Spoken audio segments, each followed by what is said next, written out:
신명기를 이해하는데 필수적인 개념은 땅이라고 했습니다. 땅. 이 땅은 일반적인 토지가 아니고 약속의 땅. 아브라함으로부터 약속된 그 땅. 그건 하나님의 선물이고, 그래서 이제 거기 가서는 아무렇게나 살면 안 되겠죠. 하나님의 백성다운 모습으로 그 땅에서 살아야 된다.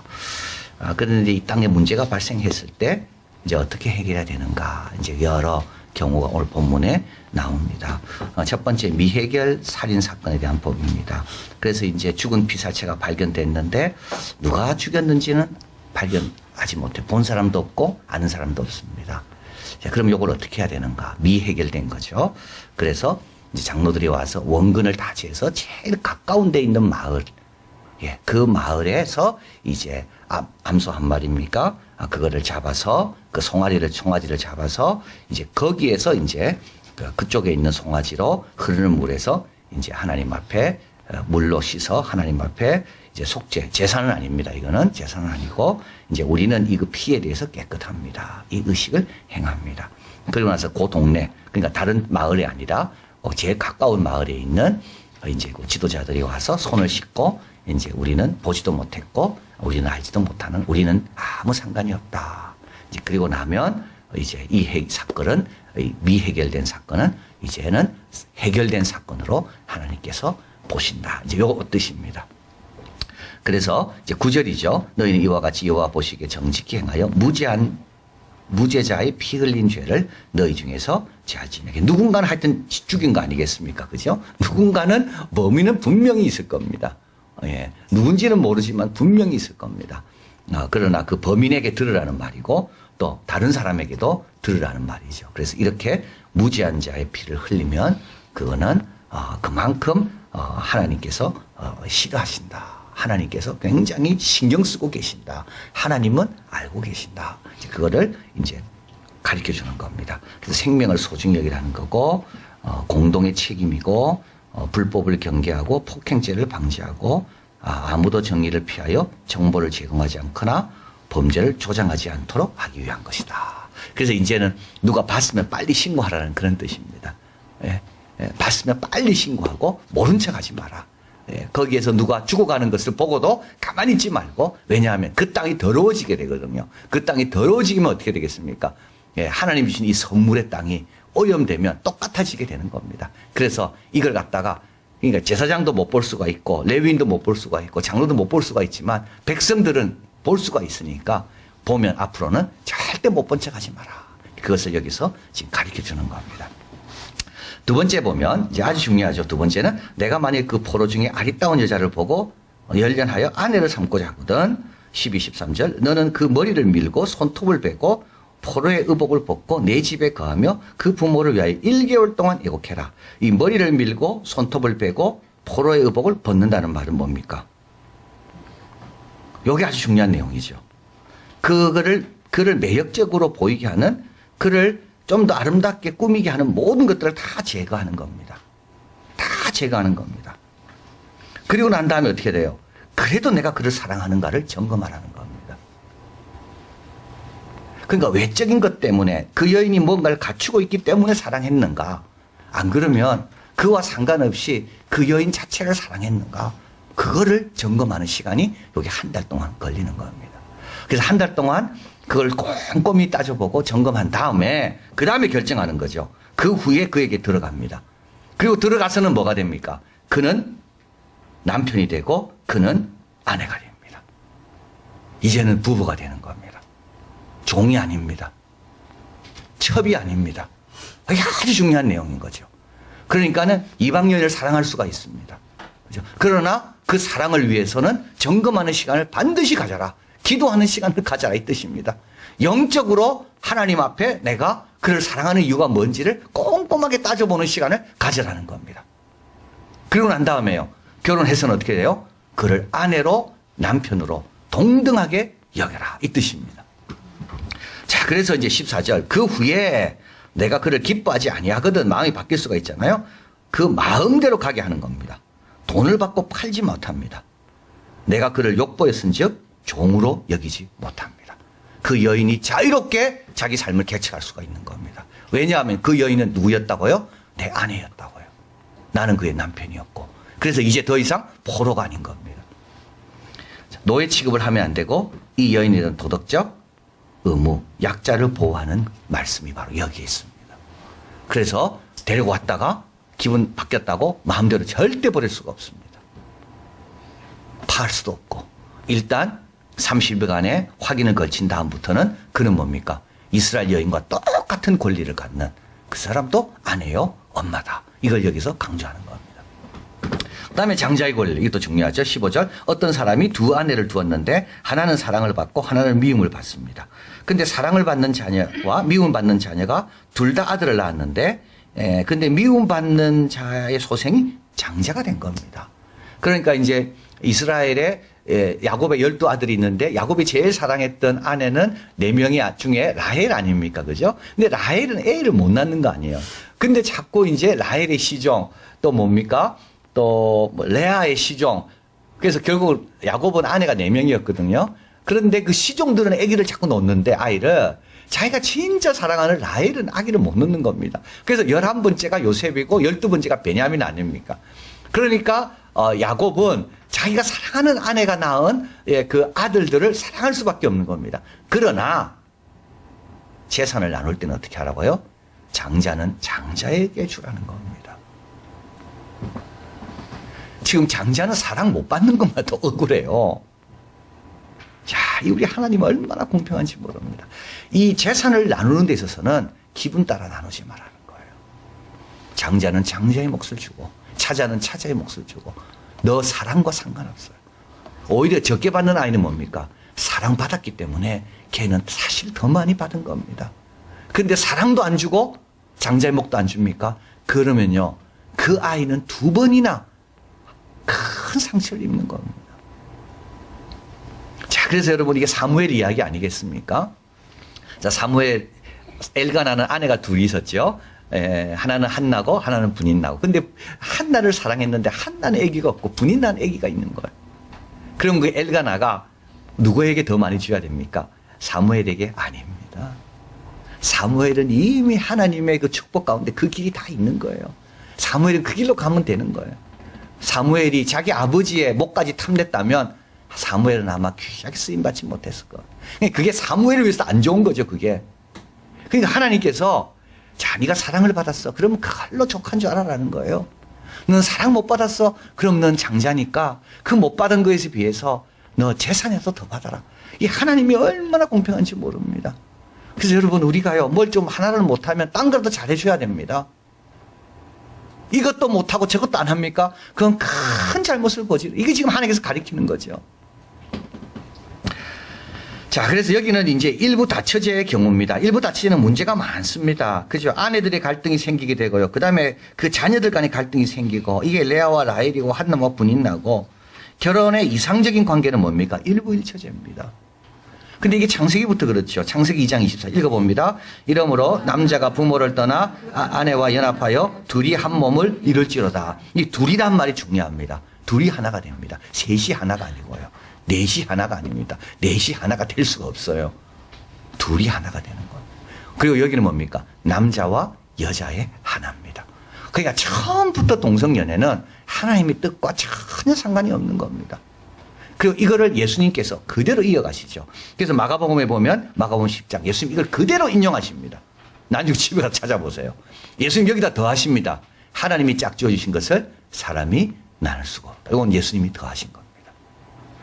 그리고 이게 사도 바울에게 그대로 이어지죠. 그래서 초대교회는요 다 이 원칙입니다. 근데 초대교회 저번에 말씀드린 것처럼 동성연애는 우리보다 더 보편적인 것이 초대교회였습니다. 초대교회 성도들은 거의 다 동성연애 사람이 많습니다. 로마 황제 15명 중에 14명인가 다 동성연애였잖아요.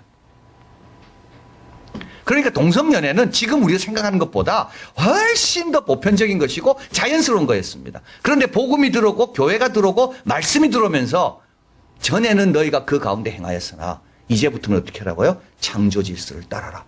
그래서요 그들이 다 회개하고 그것을 버린 겁니다. 그래서 오늘날 기독교 가정이 된 거예요. 근데 지금 우리는 다시 돌아가려고 그러죠. 그럼 일부 다치제로 돌아갑니까? 똑같은 겁니다. 원래 일부 일체제였습니다. 근데 사람 문화가 그러다 보니까 일부 다처제로 온 거죠. 아브라함도 그렇고. 근데 사실은 모세는 또 일부 하나였죠. 다윗 아내가 많았고 솔로몬은 말할 것도 없었고. 그러나 점점점 하나님의 말씀의 뜻이 더 분명해지고 도덕적인, 그러니까 간음하지 마라, 이런 10계명의 계명이 더 분명해지고 강조되면서 가정이 어떻게 됩니까? 가정이 일부 일처제로 자리 잡아된 겁니다. 근데 그게 원래 맞는 거예요. 자, 그 다음에 16, 17절 자기 소유를 그 아들에게 기업으로 나누는 날에 사랑받는 자의 아들로 장자로 삼아 참 장자 곧 미움을 받는 자의 아들보다 앞세우지 말라. 그죠? 그 미움받는 자의 아들이 장자로 인정하여 자기 소유에게 그에게 두목을 주어라. 예, 그래서 미움받는 자의 아들이라 할지라도 그죠? 장자에게 줄 것은 줘라. 여러분 꼭 기억하십시오. 남편이 미워. 근데 내 남편을 닮았어요. 그래도요, 미워하지 마시길 바래요. 안 좋은 게 거기 다 갔어요. 그대로. 그래도 여러분 미워하지 마시고 아들은 아들로서 받아야 될 게 있는 겁니다. 그죠? 이 아들이, 이 장자가 무슨 잘못이 있습니까? 그죠? 이 장자는 아무 잘못이 없거든요. 그런데 자기 엄마가 미움받는 것도 얘는 억울한데 자기까지 그걸 못 받습니까? 그러니까 그러지 말라는 거예요. 하나님께서. 자, 패역한 아들에 대한 형벌입니다. 18, 19절. 사람에게 완악하고 패역한 아들이 있습니다. 이것도 여러분 자세히 보면 아주 중요한 말입니다. 그 아비의 말이나 어미의 말, 둘 다 순종하지 않습니다. 그냥 둘 다 순종해야 됩니다. 아비의 말뿐만 아니라 어미의 말도 부모를 순종하라 되어 있잖아요. 다 순종해야 됩니다. 그런데 이건 아비의 말도 어미의 말도 순종하지 않습니다. 그리고 아버지도 경책하고 엄마도 경책합니다. 근데 듣지 않습니다. 그럼 어떻게 해요? 아버지가 잡아가는 게 아닙니다. 부모가 잡아갑니다. 부모가 합의해서 얘는 안 되겠다. 잡아서 장로들에게 나아갑니다. 그러면요, 21절, 모든 성읍 사람들이 그를 돌로 쳐 죽이는 거예요. 여러분, 이런 일은 없었습니다. 그죠? 부모가 자기 자녀를 아무리 말 안 들어도 잡아가지고 끌고 가서 돌로 쳐 죽이라 그런 데는 없습니다. 근데 무슬림은 있습니다. 이걸 명예살인이라 그럽니다. 우리 가정의 명예를 훼손했다. 예를 들면 그렇죠. 이제 우리 딸이 있었는데 딸이 강간을 당했습니다. 그러면요, 그것만 해도 어려운데요. 그 아이가 애를 놓잖아요. 그 아이는요, 쫓겨납니다. 만약에 결혼한 여자라면. 그러면요, 자기 친정으로 못 옵니다. 아버지가 삼촌을 시켜서 죽입니다. 명예살인입니다. 지금도 파키스탄 같은 데는 많이 일어나고 있습니다. 정말 참 이 종교라는 게 이렇게 무서운 거예요, 사람을. 근데 여기서는 실제로 그런 일은 일어나지 않았습니다. 유대 땅에서 아버지, 엄마가 합의해서 얘를 지금 돌로 쳐 죽이도록 그런 적은 한 번도 없었습니다. 로마는 있었습니다. 로마는 자기 아이를 채찍질로 때리고 죽이고 버리고 남자아이 같은 경우는 주로 물에 많이 던졌습니다. 예, 물에 던져서 많이 죽였습니다. 로마는 아버지가 아이를 죽일 수 있는 권한이 아버지에게 있었습니다. 근데 좀 다르죠, 여기는. 예, 엄마에게도 있는 겁니다. 예, 엄마가 동일한 권한을 다 갖고 있습니다. 자, 그런 이제 교육 효과가 있다는 거죠. 21절. 그 성읍의 모든 사람들이 그를 돌로 쳐 죽일지니 이같이 내가 너희 중에 악을 제하라. 그리하면 온 이스라엘이 듣고 두려워하리라. 그래서 이제 부모 공경이라는 것은 부모는 하나님의 반사체다. 그래서 부모를 잘 공경하면 결국 그것이 하나님을 공경하는 기본 소양을 쌓는 거다. 그래서 부모 공경이 아주 중요하다는 것을 여기서 말합니다. 그래서 공동체가 아름답고 평화롭게 유지되기 위해서는 가장 우선적으로 공경받아야 될 분이 바로 부모다. 여기에서 안 하면요, 딴 데 가면 말할 것도 없습니다. 자기 부모한테 안 하는데 딴 데 가서 말할 것도 없습니다. 그래서 여러분, 제가 지난주 설교하면서, 우리가 부모한테 함부로 하면 하나님 싫어하신다 그랬잖아요. 이런 부모님한테 잘하시길 바라요. 말도 좀 친절하게 하시고. 그래서 저도 많이 반성했습니다. 좀 더 내가 다정하게, 좀 더 친절하게. 왜냐하면 하나님이 싫어하시니까. 내 기분 따라 하지 말자. 내 기분 따라 하지 말고, 우리 하나님이 그런 모습 참 싫어하시니까. 근데 그래야지 참 우리 자녀들도 그걸 볼 것이고 다 그래야 되지 않습니까? 그래서 참 나이 드신 분하고 같이 산다는 건 쉽지는 않은데요. 근데 잘 해야 됩니다. 근데 말이라도 행동은 잘 못할지라도 말이라도 친절하게 따뜻하게 귀하게 이게 부모 공경이 그렇게 중요한 겁니다. 자, 그리고 이제 22, 23절 한번 읽어봅니다. 사람이 만일 죽을 죄를 범함으로 내가 그를 죽여 나무 위에 달거든 그 시체를 나무 위에 밤새도록 두지 말고 당일에 장사하여 내 하나님 여호와께서 내게 기업으로 주시는 땅을 더럽히지 말라. 나무에 달린 자는 하나님께 저주를 받았음이니라. 이건 십자가형은 아닙니다. 십자가형은 아니고 이미 죽인 겁니다. 돌로 쳐서 죽인 거죠. 죽인 다음에는 다른 사람에게 좀 효과를 보이기 위해서 나무에 죽인 다음에 다는 겁니다. 이건 십자가형이 아닙니다. 십자가형은 이스라엘 요 때는 없었습니다. 어디서 왔냐? 페르시아에서 온 거고, 로마 때 이게 이제 완전히 자리 잡은 겁니다. 그러니까 요 때는 없는 겁니다. 그리고 이때는 뭐냐 하면 이제 죽인 건데, 그리고 나서 이제 교육적인 효과를 위해서 나무에 이제 달아놓는 거죠. 그런데 밤새도록 두지 말고, 그 당일에 장사하라는 겁니다. 왜냐하면 밤새도록 두면 이 새들이나 이런 동물들이 와서 다 찢어갈 거 아니에요. 찢어가면 그 시체가, 그 더러운 시체가 자꾸 퍼지게 되잖아요. 그러면 어떻게 된다? 그 땅이 더러워진다는 겁니다. 그래서 그것을 오랫동안 두지 말고 해가 지기 전에 다 장사를 지내라. 자, 이것은 뭐냐면 시체 처리에 있어서 인도주의적인 배려라. 그러니까 참 하나님께서 우리에게 주시는 거 보면요. 예. 참, 이 죽은 자에 대해서까지 또 하나님은 좀 인도주의적으로 마지막은 잘 좀 정리해라. 이것을 우리에게 가르쳐 주십니다. 자, 그래서 땅을 더럽히지 않게 위해서는 무죄한 자의 피를 흘리게 해서는 안 됩니다. 그래서 TK는 말합니다. 우리는 그가 죽이는 것을 보지 못했고 법에 따라 처벌하는데 무관심하지도 않았다. 우리가 무관심하면 안 됩니다. 그래서 공의가 쓰고 정의가 쓰고 억울하게 상처받고 이런 사람이 없도록 예. 우리가 그런 걸 볼 때 가만히 있으면 안 되는 거죠. 거기에 우리 눈이 봤다면 신고해야 되고. 어저께 우리 한강입니까? 어디서 30대 엄마하고 딸하고 요즘 최근 자살한 사람이 다 30대라 그래요. 이 30대가 지금 그렇게 살기 어려운가 봐요. 근데 그게 지나가던 사람이 신발을 벗고 서 있는 걸 보고 빨리 신고해가지고 4분 만에 그리고 5시간 동안 설득해서 살려냈다는 거 아닙니까? 이거 지나가는 사람이 얼마나 고마워요. 그 사람이 보니까 한강 그쪽에 다리 위에서 신발을 벗고 있는 거. 그래 신고해서 4분 만에 와가지고 다 살리는 거 아닙니까? 그러니까 여러분 우리도 이런 거 못 본 척 하면 안 되고요. 빨리 이런 공동체가 참 좋은 공동체고 안전한 공동체입니다. 하나님께서 지금 그걸 원하시는 겁니다. 그리고 가정 내에 정의가 있어야 됩니다. 마땅히 주어야 할 것을 주는 겁니다. 장자에게는 그에 맞는 몫을 줘야 되고 부모에는 존경과 복종을 드려야 되고 또 시집온 아내에게는 아내로서의 권한을 줘야 됩니다. 여러분 사랑은 굉장히 어렵습니다. 그래서 사랑보다는요 정의라도 해야 됩니다. 정의는요 눈을 가린 거 아닙니까? 정의는 감정과 영향받으면 안 됩니다. 그래서 이 판결의 그 재판장에 가면 정의의 신은 눈을 가리고 있습니다. 저울을 들고. 누가 재든 누가 올려놓든 나는 그 사람 보지 않습니다. 그 사람 보면 안 됩니다. 보지 않고 무기에 따라 가지고만 판결하는 게 그게 정의입니다. 그러니까 우리가 가정에서도 우리 자녀에 대해서 남편에 대해서 눈을 감은 채로 남편이기 때문에 공경하는 거고 아내이기 때문에 소중히 여기는 거고 그리고 첫째이기 때문에 첫째에게 줘야 될 걸 주고 둘째이기 때문에 둘째에게 줘야 될 걸 주고 이게 바로 정의입니다. 사랑은요. 정의의 초과 달성입니다. 그걸 하고 사랑인 거지 그것도 안 하면서 사랑은 아닌 겁니다. 그래서 정의가 돼야 상처가 없습니다.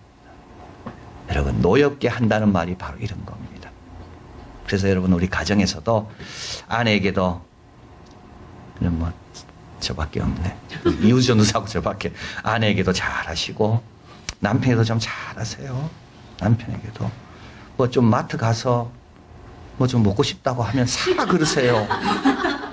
그 세일 안 한다고 제발 그러지 마시고 그 마트에서 꼭 그렇게 그런 무시를 당해야 됩니까 남자가?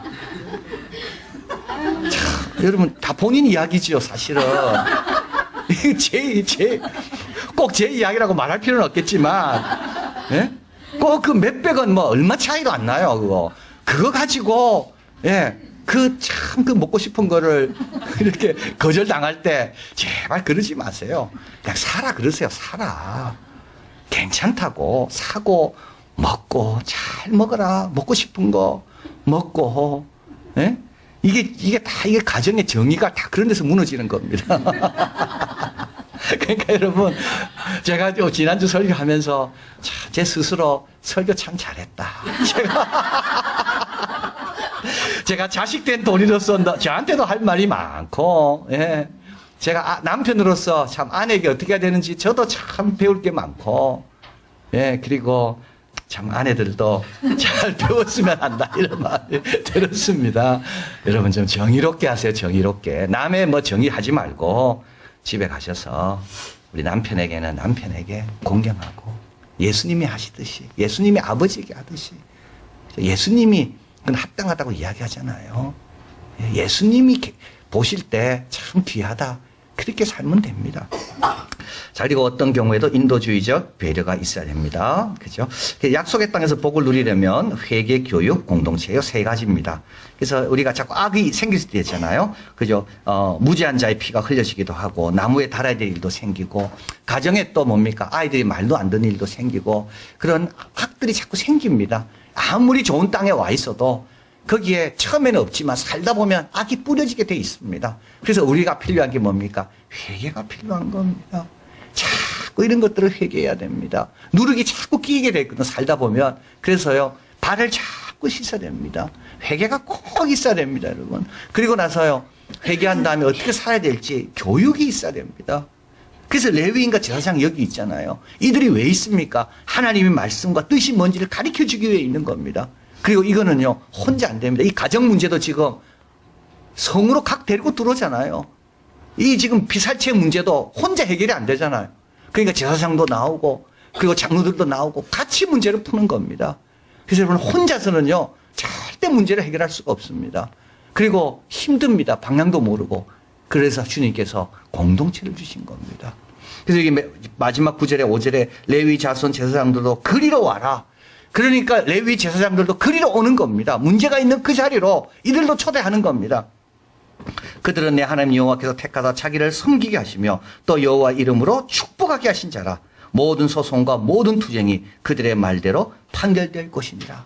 그러니까 혼자 못합니다. 이렇게 공동체의 도움을 받아서 함께 회복하고 함께 이겨나고 또 함께 또 회개도 하고, 그래서 어떻게 되나요? 이 땅이 주님이 원하시는 그런 복된 땅이 된다. 기도하겠습니다.